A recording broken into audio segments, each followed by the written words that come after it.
ம்.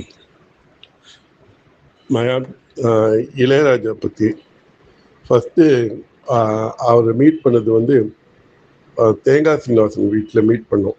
I think around about 75, 76 வாக்கில்.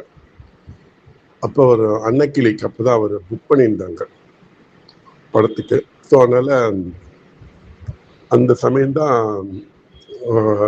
அவர் வந்து எங்களுக்கு இன்ட்ரடியூஸ் பண்ணி விட்டார். நான், ராம்தாஸ், அப்புறம் நாயர் சார் இருந்தார்னு நினைக்கிறேன். நாங்கள் 3 பேரும் போயிருந்தோம் தேங்காய் சீனிவாசன் வீட்டுக்கு. அப்போ தேங்காய் சீனிவாசன் இவர் வந்து மியூசிக் டைரக்டர், அன்னக்கிளிங்கிற படத்தை போட்டிருக்காரு. ரொம்ப நல்லா இருக்குது சாங்கு, அது இதுன்னு சொல்லிட்டு இது பண்ணோம். அப்படி தான் முதல்ல எனக்கு இன்ட்ரடக்ஷன். அதுக்கப்புறம் அன்னக்கிளி ரிலீஸ் ஆகும்போது நம்ம ஸ்ரீதர் வந்து சொல்லியிருந்தார், இந்த மாதிரி நாராயணன் கம் எங்காருன்னு சொல்லிட்டு பூமா ஆத்துக்கார். அவர் வந்து இந்த சத்சங்கம்லாம் பண்ணுவார்.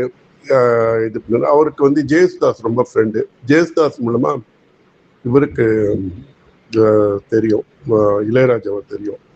ஸோ இளையராஜா அப்போ வந்து அவருக்கு வந்து பஜன்ஸ்க்கு வந்து ஹார்மோனியம் வாசிச்சுட்டு இருந்தார். ஸோ பஜன்ஸ் படம், அந்த பஜன்ஸில் கலந்துருந்தார், ஹார்மோனியம் வாசிச்சுட்டு இருந்தார்.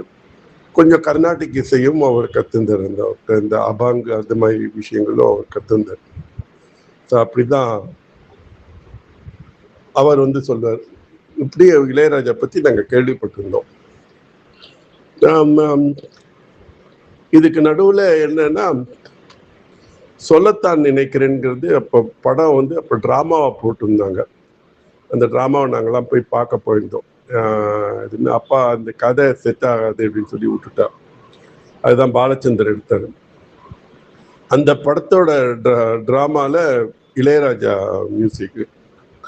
அப்பயே அந்த சீன்ஸுக்கெல்லாம் ரொம்ப நல்லா எஃபெக்டிவாக கொடுத்துருந்தாரு, தெரியும்.